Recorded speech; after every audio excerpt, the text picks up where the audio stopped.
ഇതൊന്നും അരവിന്ദേട്ടന്റെയോ അനന്തുവേട്ടന്റെയോ തെറ്റല്ല അമ്മേ. മൈഥിലിയേടത്തെയും കവിതയും കൂടി അവരെ കൊണ്ട് ഇങ്ങനെയൊക്കെ ചെയ്യിപ്പിക്കുന്നതാ.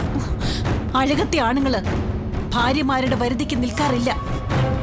ഭാര്യയെ വരുതിക്ക് നിർത്തിയിട്ടേ ഉള്ളൂ. അതാണ് അഴകത്തെ രീതി. അമ്മേ, ദേവി ഏതാ അമ്മ ഇത് അവരോട് ചോദിക്കാനൊന്നും പോവരുത്. ഞാൻ ചോദിക്കും. ഇത്രയും കാലം എന്റെ മക്കളുടെ മനസ്സ് വേദനിക്കൂന്ന് വച്ചിട്ടാ ലീലാമ്മയുടെ കാര്യം ഞാൻ മിണ്ടാതിരുന്നത്. ഇപ്പോ അവരായിട്ടെല്ലാം തുടങ്ങി വച്ച സ്ഥിതിക്ക് ഇനി ഒന്നിനും ഒരു മറിയുടെയും ആവശ്യമില്ല. അമ്മ എന്താ ഉദ്ദേശിക്കുന്നത്? നാളെ എല്ലാവരോടും ലീലാമ്മയുടെ കാര്യം ഞാൻ പറയാൻ പോവാ. ലീലാമ്മ ജയിലിൽ നിന്നിറങ്ങാൻ ഇനി അധിക ദിവസമില്ല. അങ്ങനെ ഒരു അമ്മ അവർക്കുണ്ടെന്നും ഒരു ദിവസം ആ അമ്മ ഈ വീട്ടിലേക്ക് വരുമെന്നും അവരിൽ ഒരാളെ ഞാൻ ആ അമ്മയ്ക്ക് കൊടുക്കേണ്ടി വരുമെന്നും ഞാനായിട്ട് തന്നെ എന്റെ മക്കളെ അറിയിക്കണം.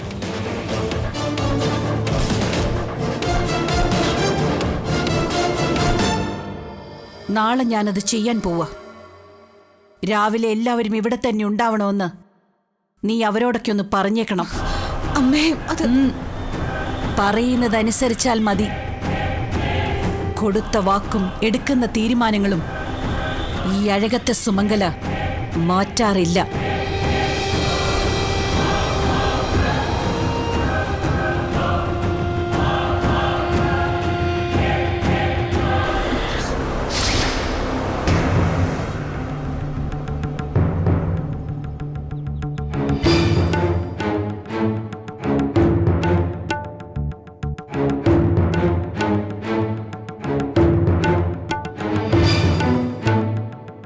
അമ്മയ്ക്ക് ഞങ്ങളോടെന്തോ സംസാരിക്കാനുണ്ടെന്ന് ബാലാമണി പറഞ്ഞു. എന്താമ്മേ, എന്തിനെ കുറിച്ച് അമ്മയ്ക്ക് പറയാനുള്ളത്? അമ്മ എന്താ പറയുന്നതെന്ന് കേൾക്കാനായിട്ട് കുറെ നേരമായിട്ട് ഞങ്ങളൊക്കെ കാത്തു നിൽക്കുക. എന്നിട്ടും അമ്മ എന്താ ഒന്നും മിണ്ടാത്തത്? മൈഥിലി എവിടെ? അവള് തലവേദനയായിട്ട് കിടക്കുക. ഏട്ടാ, അതിങ്ങ് തരൂ. എനിക്ക് വളരെ വേണ്ടപ്പെട്ട ഒരു സ്ത്രീ എനിക്ക് അയച്ച കത്താണിത്. ജയിലിൽ നിന്നാ അവരിത് അയച്ചത്. പക്ഷേ വളരെ വൈകിയാണ് ഈ കത്ത് എന്റെ കയ്യിൽ കിട്ടിയത്. ഞാൻ ഈ കത്ത് വായിക്കുന്നതിന് മുൻപ് തന്നെ എന്റെ മക്കളും മരുമക്കളും ഈ കത്ത് വായിച്ചു കഴിഞ്ഞു. ലീലാമ്മയെ ജയിലിൽ പോയി കാണുകയും ചെയ്തു. ഇത് എങ്ങനെ എന്റെ കയ്യിൽ കിട്ടിയെന്ന് ചിലരെങ്കിലും ഇപ്പോൾ അതിശയത്തോട് ഓർക്കുന്നുണ്ടാവും. എനിക്ക് അവകാശപ്പെട്ടതും എന്റെ കയ്യിലെത്തേണ്ടതുമായ സാധനങ്ങൾ എന്റെ അടുക്കൽ എത്തിയിരിക്കും. നിങ്ങളേക്കിവിടെ വിളിപ്പിച്ചതിന്റെ കാരണം എന്താണെന്ന് ഇപ്പൊ നിങ്ങൾക്ക് മനസ്സിലായി കാണുമല്ലോ.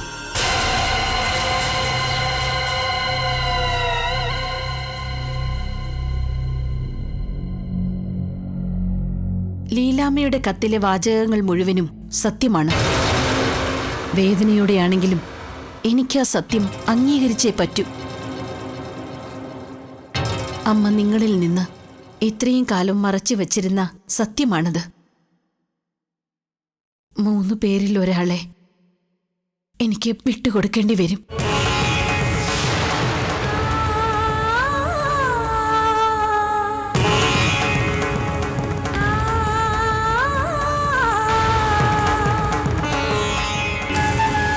അങ്ങനെ ചെയ്യാമെന്ന് ഞാൻ ലീലാമ്മയ്ക്ക് വാക്കുകൊടുത്തതാ. അത് ആ ഒരാളോടുള്ള ഇഷ്ടക്കുറവ് കൊണ്ടല്ല. അങ്ങനെ നിങ്ങൾ തെറ്റിദ്ധരിക്കരുത്. അമ്മയുടെ മുൻപിൽ വേറെ വഴികളൊന്നും ഇല്ലാത്തതുകൊണ്ടാ.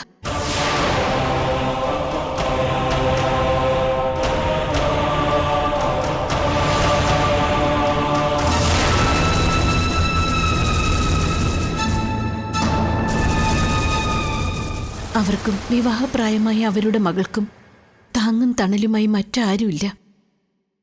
ആ പെൺകുട്ടിക്ക് അവളുടെ ജ്യേഷ്ഠനെയും ആ അമ്മയ്ക്ക് അവരുടെ മകനെയുമാണ് ഞാൻ കൊടുക്കേണ്ടത്. അമ്മ എന്താ ചെയ്യേണ്ടത്? മക്കൾ പറ.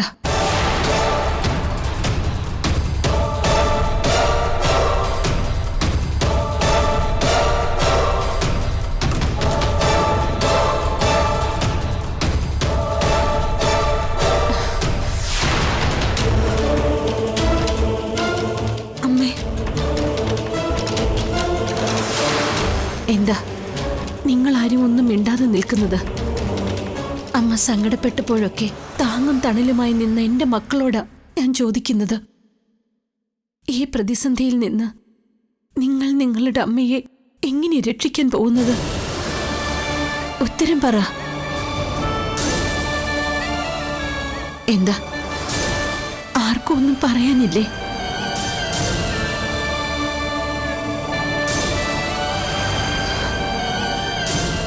നിങ്ങളിൽ ഒരാളുടെ പേര് അമ്മ എങ്ങനെ പറയും? അത് പറയാൻ അമ്മയെ കൊണ്ട് കഴിയില്ല. പറയാതിരിക്കാനും പറ്റില്ല. അമ്മ വാക്ക് കൊടുത്തു പോയതാ. എന്റെ മക്കളെ വിചാരിച്ചാലേ അമ്മയ്ക്ക് ഇനിയ വാക്ക് പാലിക്കാൻ പറ്റൂ. നിങ്ങൾ ഓരോരുത്തരുടെയും തീരുമാനം ഈ അമ്മയോട് പറ. എന്താ അമ്മ ഞങ്ങൾ പറയേണ്ടത്? എന്തുത്തരാ അമ്മ ഞങ്ങളിൽ നിന്ന് പ്രതീക്ഷിക്കുന്നത്? അമ്മ അവർക്ക് കൊടുത്ത വാക്ക് പാലിക്കാൻ വേണ്ടി ഞങ്ങളിൽ ആരെങ്കിലും ഒരാൾ അമ്മയെ വിട്ട് പോകുന്ന സമ്മതിക്കണോ? അത് കേൾക്കാനാണോ അമ്മ ആഗ്രഹിക്കുന്നത്? അരവിന്ദ മോനെ, അമ്മ അങ്ങനെ പ്രവർത്തിക്കുമെന്ന് നിനക്ക് തോന്നുന്നോടാ? പിന്നെ അമ്മ ഈ പറഞ്ഞതിന്റെ ഉദ്ദേശം എന്താ? അമ്മയ്ക്ക് വേണ്ടിയിട്ട് ഞങ്ങൾ ഞങ്ങളുടെ ജീവിതം കൂടെ കളയണോ? വേണോ? അനന്തു, അത് എടാ, വിവരക്കേട് പറയാതെ. അങ്ങനെയാണോ സുമംഗല പറഞ്ഞത്? അവൾ അവളുടെ അവസ്ഥ നിങ്ങളോട് പറഞ്ഞു എന്ന് വെച്ച് അത് അങ്ങനെയാണോ? എന്തവസ്ഥയാ ഉണ്ണിയമ്മേ? എന്തവസ്ഥയെ കുറിച്ചാ അമ്മ വാദവരാതെ പറഞ്ഞുകൊണ്ടിരിക്കുന്നത്? എവിടുന്നോ വന്നൊരു ലീലാമ്മ.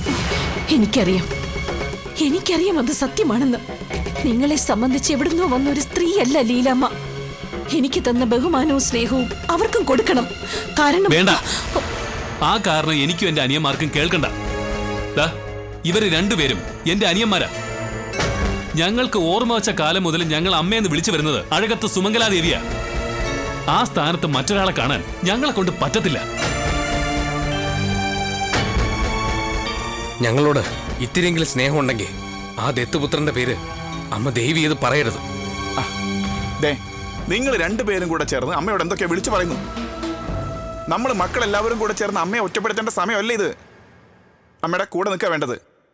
അമ്മയ്ക്ക് വേണ്ടി എന്ത് ത്യാഗം സഹിക്കാനും തയ്യാറെടുക്കുക വേണ്ടത്. അപ്പോഴായി നമ്മൾ അമ്മയുടെ മക്കളാവുന്നത്. അങ്ങനെ ത്യാഗം സഹിക്കാനേ ഞങ്ങളെ കിട്ടില്ല. അതിന്റെ ആവശ്യം ഞങ്ങൾക്കില്ല.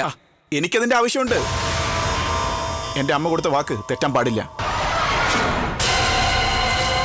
അമ്മേ, ആ അമ്മ വരുമ്പോ അമ്മയ്ക്ക് ഒരാളുടെ പേര് പറയണം, അത്രയല്ലേ ഉള്ളൂ. അമ്മ എന്റെ പേര് പറഞ്ഞോ. ഞാൻ ഈ വീട്ടിൽ നിന്ന് പോയാലും ഒന്നും സംഭവിക്കാൻ പോണില്ല.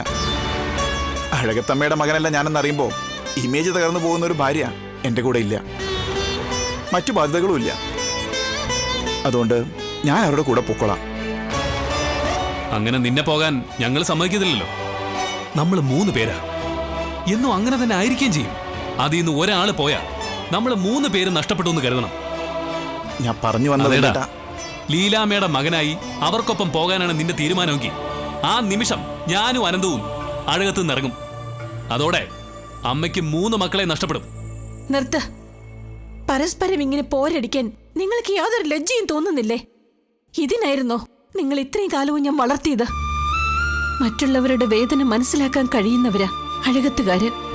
അതാണ് അവരുടെ മനസ്സിന്റെ വലിപ്പം. അല്ല അമ്മേ, അത് പിന്നെ വേണ്ട. അമ്മയോട് നിങ്ങൾക്ക് സ്നേഹമുണ്ടെങ്കിൽ അത് പ്രകടിപ്പിക്കേണ്ടത് ഈ രീതിയിലൊന്നുമല്ല. ലീലാമ്മയ്ക്ക് കൊടുത്ത വാക്ക് മാറ്റി പറയാൻ എനിക്ക് കഴിയില്ല. അങ്ങനെ ഒരു ശീലം അഴകത്ത് സുമംഗലയ്ക്കില്ല. ഇത് അമ്മയുടെ അവസാന തീരുമാനമാണോ? അതെ. എങ്കിൽ ഞങ്ങൾ ഞങ്ങളുടെ തീരുമാനം പറയാം. അമ്മ ഈ പറയുന്ന കാര്യങ്ങളോടൊന്ന് യോജിക്കാൻ ഞങ്ങൾക്ക് കഴിയില്ല. അമ്മയ്ക്ക് അമ്മയുടെ ഇഷ്ടത്തിന് എന്ത് തീരുമാനം വേണമെങ്കിലും എടുക്കാം. അമ്മ ഒരാളുടെ പേര് പറഞ്ഞു പോയാ ആ ആളെ മാത്രമല്ല മറ്റ് 2 മക്കളെ കൂടി അമ്മയ്ക്ക് നഷ്ടപ്പെടും. അങ്ങനെ ഞങ്ങൾ 3 പേരെ നഷ്ടപ്പെടുത്താനാണ് അമ്മയുടെ ഉദ്ദേശമെങ്കിൽ അമ്മയുടെ ഇഷ്ടത്തിന് എന്ത് വേണമെങ്കിലും ചെയ്തോ.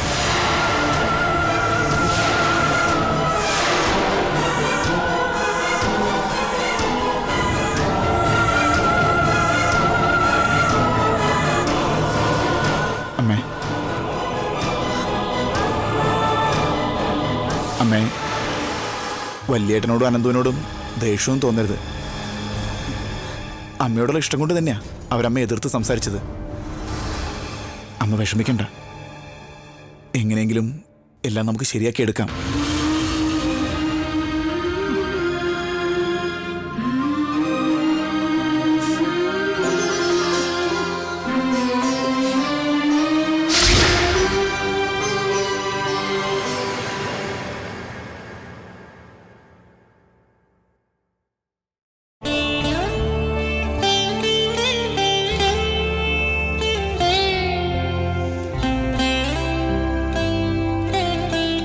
എങ്ങനെ ഇരിക്കുന്നു മോളെ? മാറ്റം ഉണ്ടാവും. പെട്ടെന്നല്ലെങ്കിലും പതിയെ പതിയെ മാറ്റം ഉണ്ടാവും. ഇന്ന് വെളുപ്പിന് അച്ഛനൊരു സ്വപ്നം കണ്ടു. ഏതോ ഒരു ഹോസ്പിറ്റലില് കുറേ രോഗികൾ കാത്തിരിക്കുക. എല്ലാവരും പറയണത് ഡോക്ടറുടെ കൈപുണ്യത്തെക്കുറിച്ചാ. അച്ഛനും ആ കൂട്ടത്തിലിരിപ്പുണ്ട്. ഒടുക്കം എൻ്റെ ടോക്കൺ നമ്പർ വിളിച്ച് ഞാൻ അകത്ത് എന്നപ്പോൾ കണ്ട കാഴ്ച എന്താണെന്നോ? നീ സ്റ്റെത്തുമൊക്കെ തൂക്കിയിരിക്കുക. അപ്പോഴേക്കും അച്ഛൻ കണ്ണു തുറന്നു. വെളുപ്പിനെ കണ്ട സ്വപ്നം ഫലിക്കുമെന്നാ പറയാറ്. ഇതും ഫലിക്കും അച്ഛൻ ഉറപ്പാ. അതുകൊണ്ടുകൂടിയാ രാവിലെ തന്നെ അച്ഛൻ ഇങ്ങോട്ട് ഓടിപ്പോന്നത്. ഇതിപ്പോ എവിടെയാ ഒന്ന് കളയാ?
ദാ നോക്ക്, അഭിരാമി കഴിക്കേണ്ടിയിരുന്ന ടാബ്ലറ്റ്സ് ആണിത്. ഇതെനിക്ക് കിട്ടിയത് മുറിയിലെ വേസ്റ്റ് ബിന്നിൽ നിന്നാണ്. നിങ്ങൾ എൻ്റെ മോളെ എത്ര നന്നായി നോക്കുന്നെന്ന് ഇപ്പോഴാണ് എനിക്ക് മനസ്സിലായത്. അഭിരാമിയെ ഞങ്ങൾ നന്നായിട്ട് തന്നെ നോക്കുന്നേ. അതിനിപ്പോൾ അച്ഛനെ പറഞ്ഞ് വിശ്വസിപ്പിക്കാനൊന്നും പറ്റില്ല. ഈ ടാബ്ലറ്റ്സ് എങ്ങനെയാണ് വേസ്റ്റ് ബിന്നിൽ വന്നതെന്ന് എനിക്കും അറിയില്ല. അതറിയാൻ ഒന്നുമില്ല. നമ്മളെ നാണം കെടുത്താൻ വേണ്ടി മെഡിസിന്റെ സ്ട്രിപ്പ് വേസ്റ്റ് ബിന്നിൽ ഇട്ടതാ. അത് ഞാനോ? അപ്പം നിങ്ങൾ രണ്ടുപേരും പറയുന്നത് ഞാനാ അത് ചെയ്തതെന്നാ? ഞങ്ങൾ 24 മണിക്കൂറും ആ മുറിയിലേക്ക് പോവുകയും വരികയും ചെയ്യുന്നതാ. ഞങ്ങളൊന്നും കാണാത്ത കാര്യം അഭിരാമിയുടെ അച്ഛൻ എങ്ങനെയാ കണ്ടത്? എന്നോടും എൻ്റെ ചേച്ചിയോടും എന്തെങ്കിലും ഇഷ്ടക്കേടുണ്ടെങ്കിൽ അത് കാണിക്കേണ്ടത് ഇങ്ങനെയൊന്നുമല്ല. അഭിരാമിയെ എൻ്റെ ചേച്ചി നന്നായിട്ട് നോക്കുന്നുണ്ട്. അതിനെൻ്റെ ചേച്ചിയോട് നന്ദി പറയുക വേണ്ടത്. കെയറിങ്ങിൻ്റെ കാര്യമൊന്നും എന്നോട് പറയല്ലേ. മോളുടെ ദേഹത്തിട്ടിരിക്കുന്ന ബെഡ്ഷീറ്റ് അലക്കിയിട്ട് 3-4 ദിവസമായി. അത്രയ്ക്ക് സ്മെല്ലുണ്ട്. എൻ്റെ മോളുടെ ദേഹം പോലും ഒന്ന് വൃത്തിയായിട്ട് തുടച്ചിട്ടില്ല. ഇതാണോ കെയറിങ്? എന്നിട്ടും പറയുന്നത് കെയർ ചെയ്യുന്നു എന്നാ. നിങ്ങളുടെ കെയറിങ് എന്താണെന്ന് നന്നായി മനസ്സിലായി. ഇനി ഏതായാലും എൻ്റെ മോൾ ഇവിടെ നിൽക്കണ്ട. ഈ നിമിഷം ഞാൻ അവളെ കൊണ്ട് പോവാ. അതെ, അങ്ങനെ അഭിരാമി ഇവിടുന്ന് കൊണ്ടുപോകാൻ പറ്റില്ല. കൊണ്ടുപോയിക്കോട്ടെ ചേച്ചി. അല്ലെങ്കിൽ നമ്മൾ ഇനി ഇതിൽ കൂടുതൽ കുറ്റങ്ങൾ കേൾക്കേണ്ടി വരും. മോളെ കൊണ്ടുപോകുന്നതൊക്കെ കൊള്ളാം. ഇങ്ങോട്ട് ഇനി തിരിച്ചു കൊണ്ടുവന്നേക്കരുത്.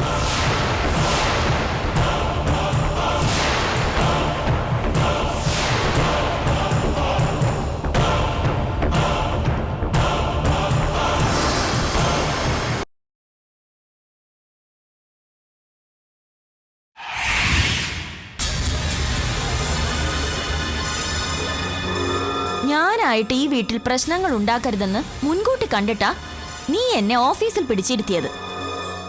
നിന്റെ ആ മുൻകരുതൽ കൊണ്ട് ഒരു പ്രയോജനവും ഇല്ലാതായി പോയല്ലോ ബാലാമണി. അഴകത്ത സുമംഗലാദേവിയുടെ വാക്കിന് മറുവാക്കുണ്ടായ ചരിത്രം അഴകത്തുണ്ടായിട്ടില്ല. പക്ഷേ ഇന്നതുണ്ടായി. മക്കൾ ആദ്യമായി അമ്മയെ എതിർത്ത് സംസാരിച്ചു. ഇനി ആ എതിർപ്പ് കൂടും. ഒരേ മനസ്സുമായിട്ട് ജീവിച്ച അഴകത്തകാര് തമ്മിൽ തല്ലും. എന്നിട്ട് അഴകത്തമ്മയുടെ മുന്നിലൂടെ അവരുടെ മക്കൾ ഓരോരുത്തരായിട്ട് പടിയിറങ്ങി പോവും. ഒരു ഭാഗത്ത് ഒതുങ്ങി നിന്ന് നിനക്കും അതിന് കാഴ്ചക്കാരിയാവാം. ഇങ്ങനൊക്കെ പറയാൻ നിനക്ക് എങ്ങനെ തോന്നുന്നു കവിത? അനന്തുവേട്ടന്റെ ഭാര്യയായി നീ ഈ വീട്ടിൽ വന്ന അന്നു മുതൽ ഇത് നിന്റെയും കൂടി വീടാണ്. ഈ വീടിന്റെ തകർച്ചയാണോ നീ ആഗ്രഹിക്കുന്നത്? എന്റെ വീടോ?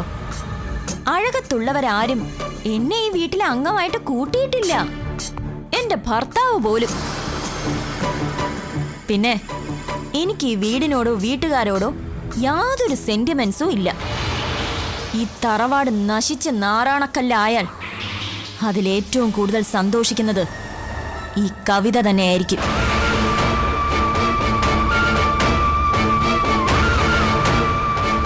അതിന്റെ കാരണം എന്താണെന്ന് നിനക്കറിയോ? നിന്നെ മുന്നിൽ നിർത്തി അഴകത്തമ്മ എന്നോട് യുദ്ധം ചെയ്യുകയായിരുന്നു. ഓരോ തവണയും ഞാൻ ഏറ്റുവാങ്ങിയ തോൽവികൾ, പരിഹാസം. നിങ്ങൾ രണ്ടാളും കൂടി എന്നെ കൊണ്ട് കോമാളി വേഷം കെട്ടിക്കായിരുന്നില്ലേ? എനിക്കും ഒരു സമയം വരുമെന്ന് അന്നേ ഞാൻ നിന്നോട് പറഞ്ഞിരുന്നു.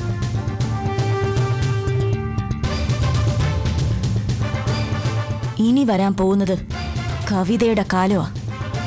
ഞാൻ നേരിട്ടൊന്നും ചെയ്യില്ല, അതിന്റെ ആവശ്യവും ഇല്ല. ചരടുവലികൾ നടത്തി കർട്ടന് പിന്നിൽ ഞാനുണ്ടാവും. ഈ വീടിനെയും അഴകത്തമ്മയും രക്ഷിക്കാൻ പറ്റുമെന്ന് നീയൊന്ന് ശ്രമിച്ചു നോക്ക്. കവിതേ,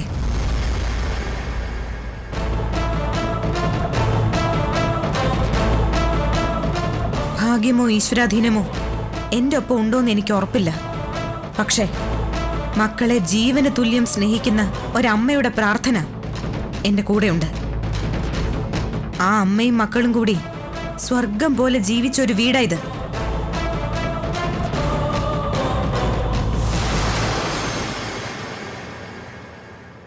നിന്നെപ്പോലൊരു ഇത്തൽ കണ്ണി വിചാരിച്ചാൽ അഴകത്ത് വീടിന്റെ അസ്ഥിവാരം ഇളകുമെന്നുള്ളത് മൂഢവിശ്വാസമാണ്. അഴകത്തമ്മയുടെ മക്കൾ ഇന്നല്ലെങ്കിൽ നാളെ തങ്ങളുടെ തെറ്റ് തിരുത്തും. ആ അമ്മയെ മനസ്സിലാക്കും. എന്താ സംഭവിക്കാൻ പോകുന്നെന്ന് നമുക്ക് കാണാം.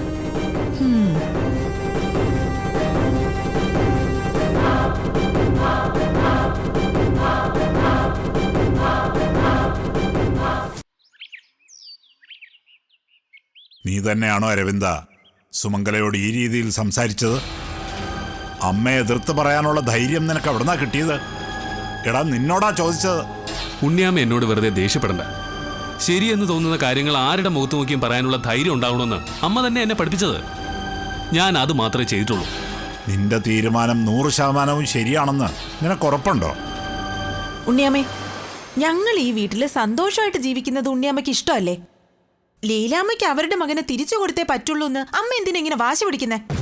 മൈഥിലി, പ്രാണനേക്കാൾ വില സ്വന്തം വാക്കിന് കൽപ്പിക്കുന്നവൾ ആ സുമംഗല. അത് ചിലപ്പോ നിനക്ക് മനസ്സിലാക്കാൻ പാടായിരിക്കും, പക്ഷെ ഇവനത് മനസ്സിലാക്കണം. എടാ, നിനക്ക് ഓർമ്മ വെച്ച കാലം മുതൽ നിന്റെ അമ്മയുടെ സ്വഭാവം ഇത് തന്നെ ആയിരുന്നില്ലേ? അതുകൊണ്ടാ എന്റെ അനിയത്തിയായിട്ടും അഴകത്ത് സുമംഗല എന്ന് പറയുമ്പോ എനിക്ക് പോലും ഒരു ബഹുമാനം തോന്നണത്. ആ അമ്മയുടെ മക്കളാ നിങ്ങള്. വാക്കിലും പ്രവൃത്തിയിലും ആ അന്തസ് നിങ്ങൾ കാണിച്ചേ പറ്റൂ. ഉണ്ണിയാമ്മേ, ഞങ്ങൾ 3 പേരിൽ ഒരാൾ ആ അമ്മയുടെ മകനല്ലല്ലോ. അപ്പൊ പിന്നെ അയാൾക്ക് വാക്കിലും പ്രവൃത്തിയിലും ഒന്നും അഴകത്തുകാരുടെ അന്തസ് കാണിക്കേണ്ട കാര്യമില്ലല്ലോ. എന്ന് വെച്ചാൽ ലീലാമ്മയുടെ മകൻ നീ തന്നെയാണെന്ന് നീ അങ്ങ് ഉറപ്പിച്ചു. അതുകൊണ്ടായിരിക്കും അമ്മയോട് യുദ്ധം ചെയ്യാൻ നീ ഇങ്ങനെ ധൈര്യപ്പെടുന്നത്, അല്ലേ? ഉണ്ണിയാമ്മേ, നമ്മൾ കുറച്ച് പ്രാക്ടിക്കലായിട്ട് ചിന്തിക്കുന്നുണ്ട്, ഒരു കുഴപ്പമില്ല. ലീലാമ്മയെ പറഞ്ഞു മനസ്സിലാക്കാൻ അമ്മ വിചാരിച്ചാൽ സാധിക്കില്ലേ? അല്ലെങ്കിൽ അവർക്ക് എന്താ വേണ്ടെന്ന് വെച്ചാൽ അത് കൊടുക്കാം. അതും വാങ്ങിച്ച് എങ്ങോട്ടെന്ന് വെച്ചാൽ പൊയ്ക്കോട്ടെ. നമ്മളെ ശല്യപ്പെടുത്തായിരുന്നോ മതി. ആ സ്ത്രീയുടെ ഗർഭപാത്രത്തിന് നീ എന്ത് വിലയാടാ ഇട്ടിരിക്കുന്നത്? അല്ലെങ്കിൽ തന്നെ ഞങ്ങളുടെ ജീവിതം എങ്ങനെയായാലും ഉണ്ണിയമ്മയ്ക്ക് എന്താ? ഉണ്ണിയമ്മയ്ക്കും മോക്കും ഇനിയുള്ള കാലം സുഖമായിട്ട് അഴകത്ത് കഴിയാലോ. മൈഥിലി, എന്താ ഞാൻ പറഞ്ഞത് ശരിയല്ലേ? മോളെ മൈഥിലി, ഒരുപാട് വൈകിയാണ് എനിക്കൊരു മകളുണ്ടെന്ന സത്യം ഞാൻ അറിയുന്നത്. അതിനു മുമ്പ് വരെ സുമംഗലയുടെ മക്കളെ ഞാൻ എൻ്റെ കുട്ടികളായിട്ടാണ് കണ്ടിട്ടുള്ളത്. അതിനുശേഷവും എൻ്റെ മനസ്സിന് മാറ്റമൊന്നും വന്നിട്ടില്ല. ഇവർ 3 പേരും തന്നെയാ എൻ്റെ മക്കള്. പിന്നെ ഉണ്ണിമാമയും മോള് എന്നും അഴകത്ത് തന്നെ കാണുമെന്ന് എന്താ ഇത്ര ഉറപ്പ്?